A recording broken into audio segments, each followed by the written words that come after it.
So here we are in the best place to be during winter at the library. We're catching up with Ashleigh, who's been in the role now for just over 2 months. How are you going, Ashleigh?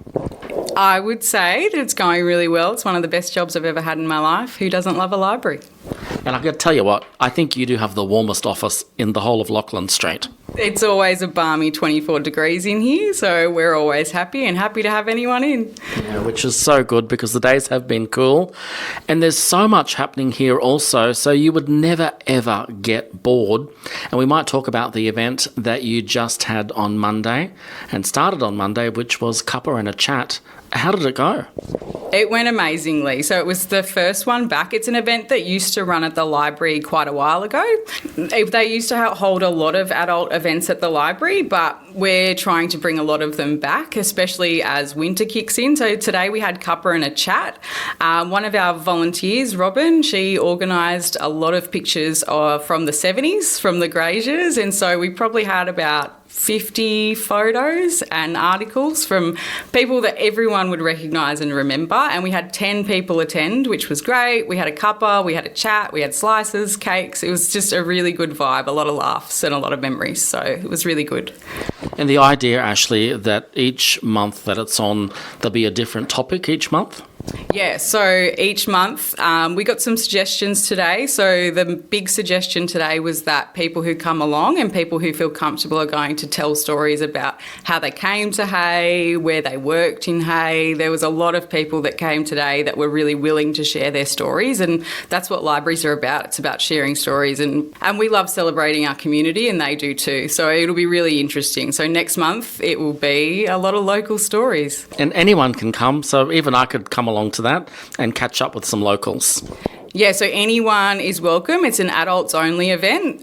We had a lot of seniors in, which is good because they love to get out. They love to come to the library. They're probably our biggest patrons at the moment. So any age group is welcome, and it's a really easy way to connect with people because there's something in common. So you don't have to have a skill, you don't have to bring anything, be anything, you just turn up, enjoy the company, enjoy the stories. If you want to share, share. If you want to come for 10 minutes, if you want to come for 2 hours, it'd be great to see everyone there.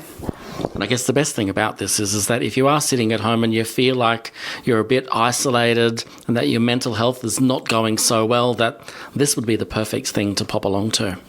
Yeah, definitely. So we actually had a few people pop into the library who don't generally connect a lot in the community, and then they just saw people sitting down, having a good time, having a chat, having a cuppa. They came down, had a good time, and that's it. It's really important for people to connect, especially as the months get colder. And this is a great place to come. It's a quiet place, it's a community place, and it'd just be good to see everyone get here and have a good time. Now, Ashleigh, one of the activities that I've been seeing pop up a lot on Facebook is the knitting. I think you've got some real keen knitters here. We do. So the Hay Library Knitters for Can Assist, they meet here every Wednesday religiously without fail. They're always here, they're always on time, and they're always knitting. And so they knit their knitted wares, so beanies, jumpers, scarves, toys, and they sell them right here in the library. I think they sell them at the bookshop as well, and they also go to the markets and things like that. So they're knitting only to make money for Can Assist. So that is their main goal. They come here, they enjoy it, they're always actually looking for other people who would like to learn to knit or people who can knit to come and join them because they care about our community more than I have seen in a very long time. Yeah. That is refreshing to hear. And knitting, I can remember I tried, I think, in home ec class in year 8. And for me personally, it was disastrous. I have also watched them knit and they're like, oh, come down, have a go at knitting. But I am also challenged in that way. I have no way that I am going to ever be able to knit. I am a creative person, but I'm not a visual person. But they're amazing. And some of them are, pushing 90 years old. They're still active in our community. They're still turning up every week. And the money that they've donated to Can Assist is absolutely amazing. So I think their market for the CWA, they donated over $1,700 to Can Assist. And then they also had another market at the mini rally. And I think they were telling me that they raised over $900 just from that as well. So they're really contributing to our community in a really positive way. Yeah, because Can Assist is such a great cause to contribute to, and yeah, kudos to the ladies.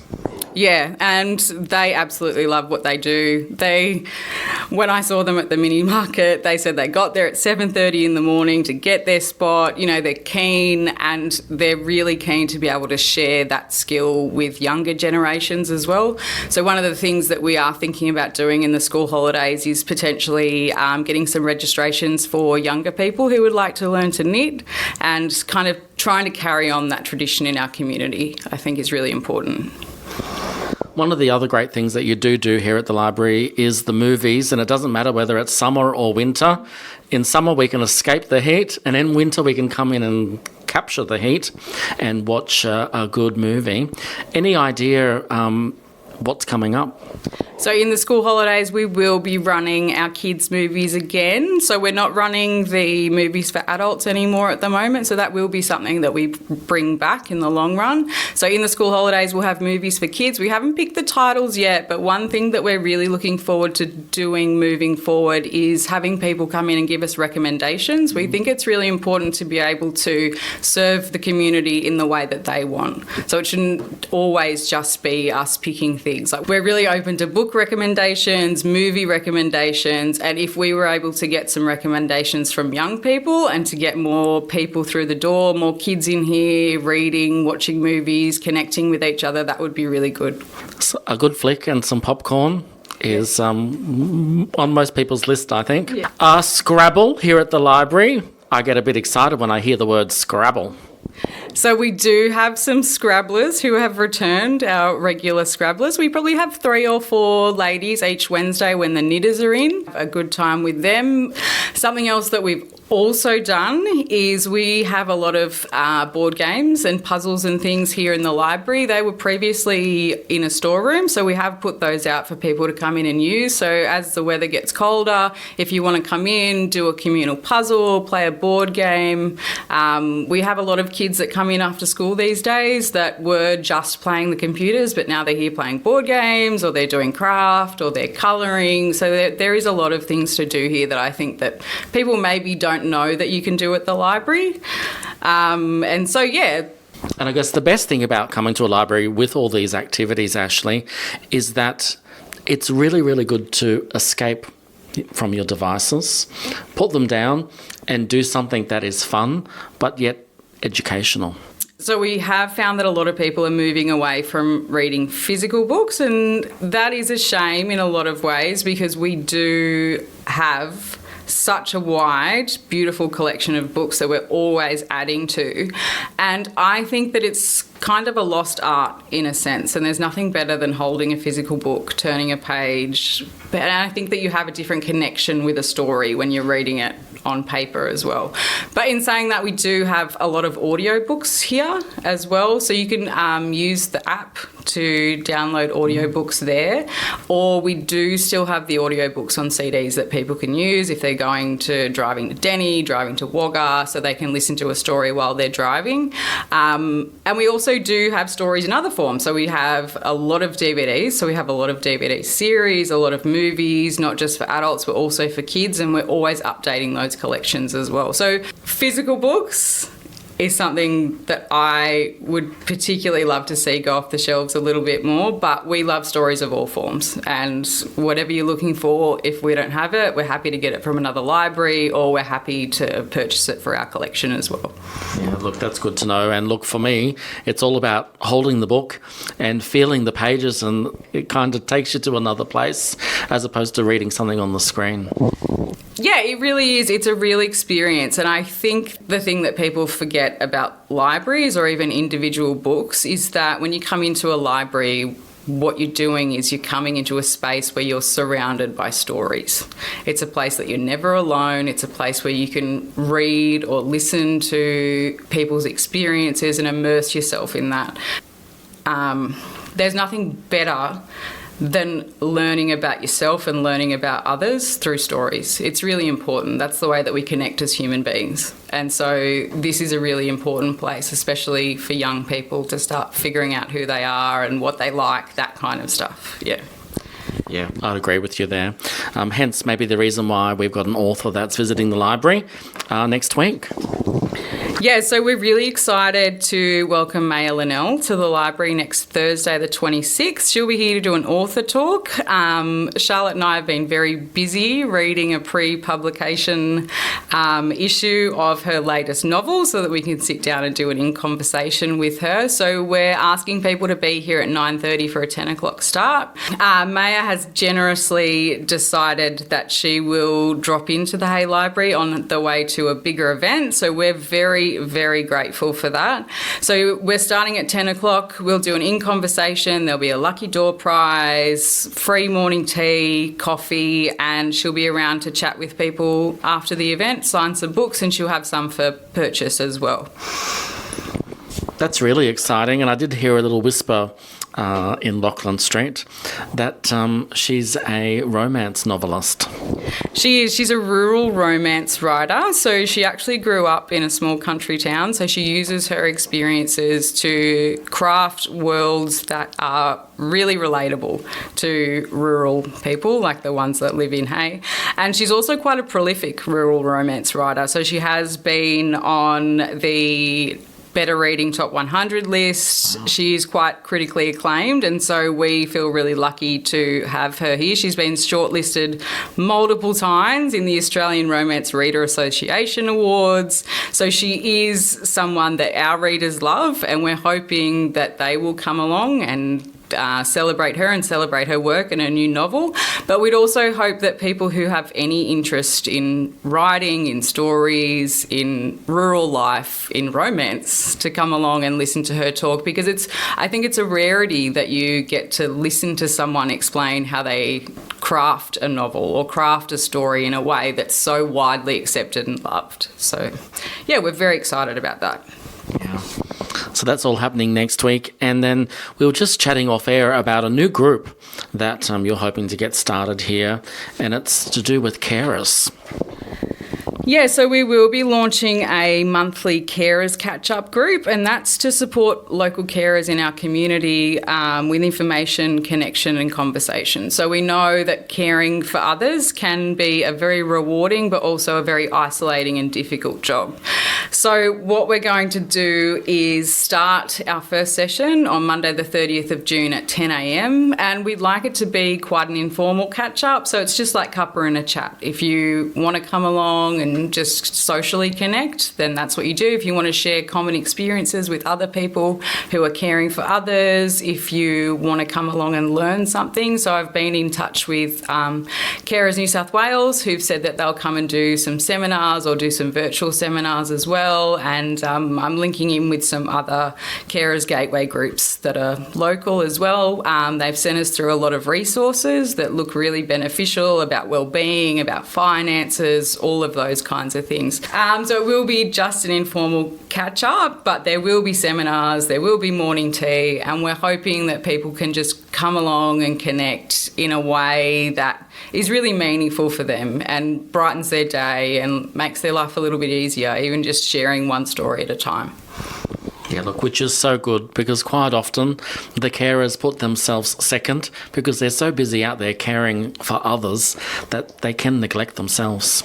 Yeah, definitely. And that's one thing that is quite noticeable in people that are full-time carers. They tend to put themselves second, as you said, and they also sometimes feel guilty for doing things for themselves as well. So given that this is such a kind of prevalent issue, especially in our community with the ageing population, whether it's they are caring for someone who's elderly, who has a disability, who's experiencing illness, then it's just a chance for them to take 2 hours out of their day, put themselves first, and even if they learn one or two things or find that it's rewarding and makes them have some sense of joy, or to share a story with someone and go, yeah, I'm not alone and someone else is finding this really difficult too and I shouldn't feel guilty about that. I think that that's a really rewarding thing as well.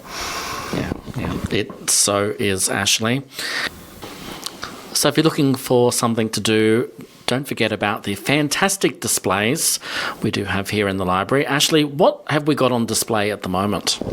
So we are constantly changing the displays that we have here, and at the moment we have been focusing on our non-fiction collection. So as we were going through and organising it, and big thanks to our volunteers for helping with that, we have discovered that we have a lot of new, beautiful cookbooks that have never been out of the library. Wow. So there's some really popular bakers, chefs, and there's even some books that focus on, cooking on a budget, that kind of stuff as well. So we've got a display of cookbooks for adults, so people should come in and have a look at that, because sometimes cookbooks can be very expensive, but here you can borrow it, cook what you want, bring it back for free.